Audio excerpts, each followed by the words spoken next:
Gmar Hatima Tova, Shabbat Shalom.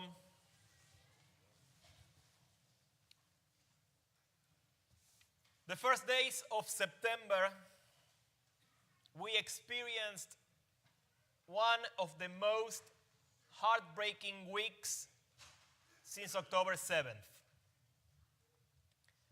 I vividly remember the end of that Shabbat, August 31st, when we learned that Hamas had executed 6 hostages in cold blood.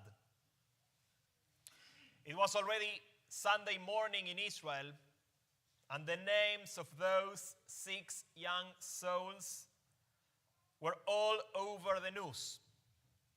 Carmel Gat, Eden Yerushalmi, Alexander Lobanov, Almog Sarusi, Ori Danino, and Hirsch Goldberg Polin, all of them of blessed memory.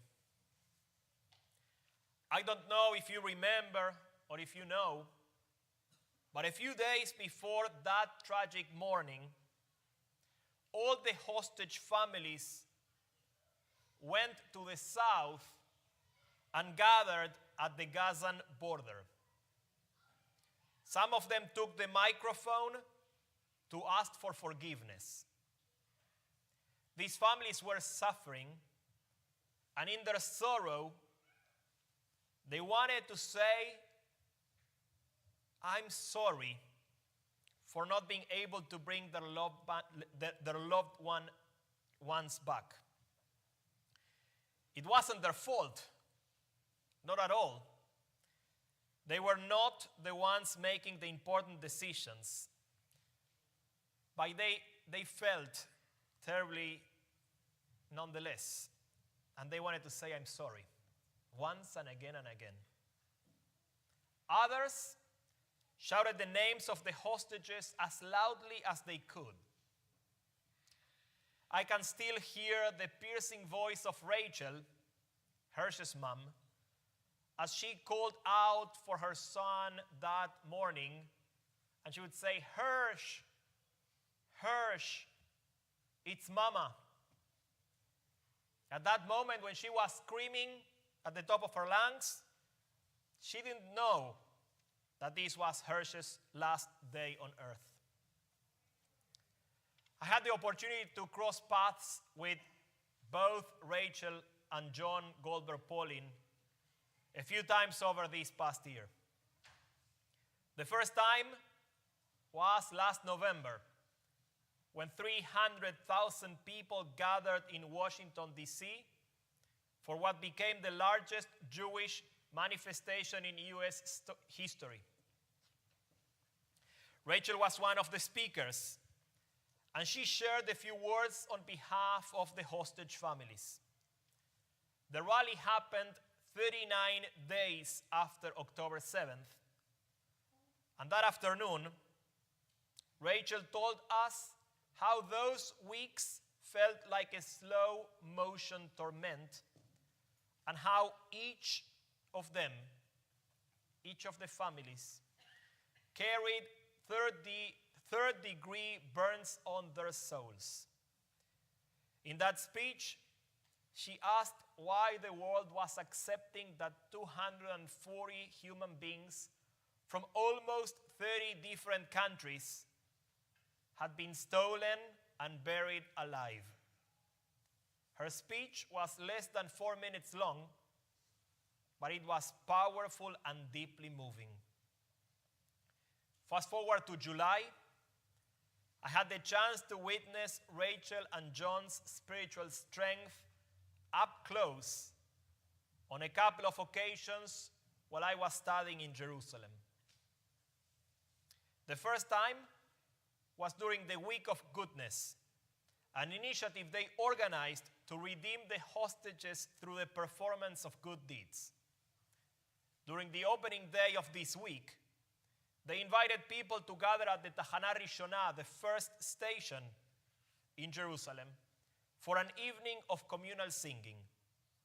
I remember going there, not knowing what was going to happen, and then I met another 500 people or so who came to support not only Hirsch's parents, but also every single hostage in Gaza and the soul of a nation that was and continues to be in incredible pain.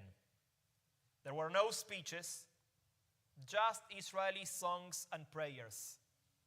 Songs that spoke about peace, about the uniqueness of Israel, and about the hopes and aspirations of its courageous and ever hopeful citizens. It was one of the most moving evenings of my time in Israel. And although I'm not a crier, it was impossible to hold back the tears as we sang together with our broken hearts.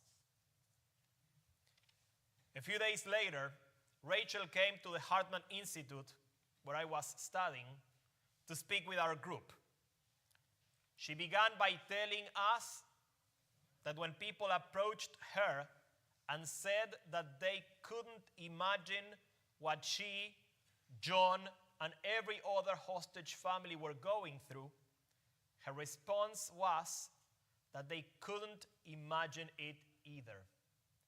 They were living in a surreal reality in which quite often a good day meant finding the strength to wake up, leave the bed, and do the best they could for the release of the captives. When asked about her relationship with God, Rachel told us that she couldn't survive without her belief in God.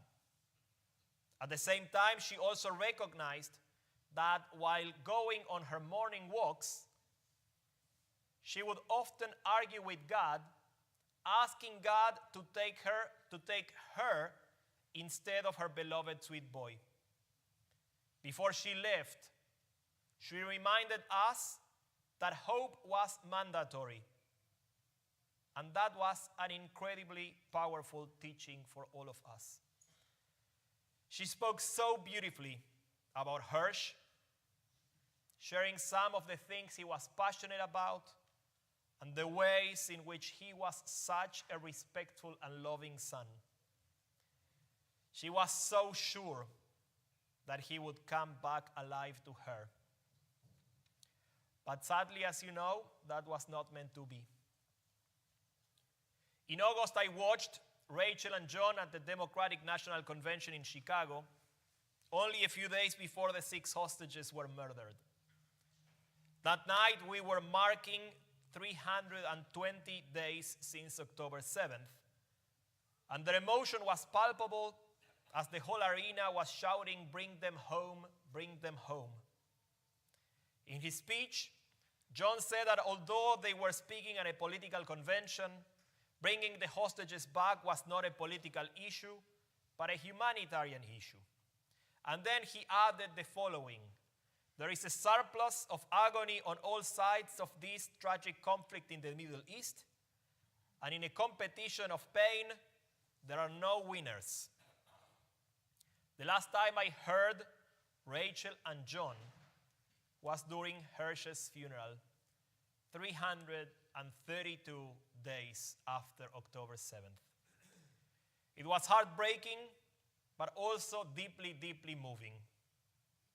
John spoke about ensuring that Hirsch's memory would continue to be a revolution. And Rachel said, first and foremost, that she wanted to take a moment to thank God for the 23 years she had the honor of being Hirsch's mama. In the midst of all that pain, when it would have been so easy to release all the anger and the bitterness that they probably felt, she did the opposite, engaging in what she called akarat atov, the holy act of recognizing the truly important things in her life. During the worst day of her life, Rachel Goldberg-Polin reminded us of one of the most valuable lessons in all of Judaism. If we read the Torah carefully, especially in Sefer Dvarim, in the book of Deuteronomy, we will find that Moses constantly worries about the moment when the people of Israel would have so much that they would stop appreciating it. Later on, the prophets constantly and consistently speak about the dangers of overabundance and the potential consequences of feeling entitled, taking everything we have for granted. To avoid this, our sages emphasized practicing what Rachel did at her son's funeral, akarat hatov, the recognition of what is good even amidst our darkest days. Identifying the good in our lives doesn't mean running away from our grieving. On the contrary, it is by learning to count our blessings that we can process our pain in a different, perhaps healthier way. None of that will take away our sorrow, but it could certainly help us regain some perspective. This year, we are all grieving. Along with mourning, missing, and thinking about our loved ones, this year we also grieve for the more than 1,200 men and women murdered on that tragic day, as well as for the hundreds of Israeli soldiers and civilians killed ever since. There are moments when the pain we feel seems heavier than our ability to bear it. But together as a community, we can hold each other tight as we hope for better days ahead. Together, we are called to remember their names and share their stories, ensuring that their memories remain a blessing and an inspiration for us and for those around us. Today, on this day of Yom Kippur, we mark 372 days since October 7th. There are still 101 hostages in Gaza waiting to return to their families. May we remember those who are no longer alive, and may God protect those who are still among the living, so that we may soon see the day when they are reunited with their loved ones. And let us say, Amen.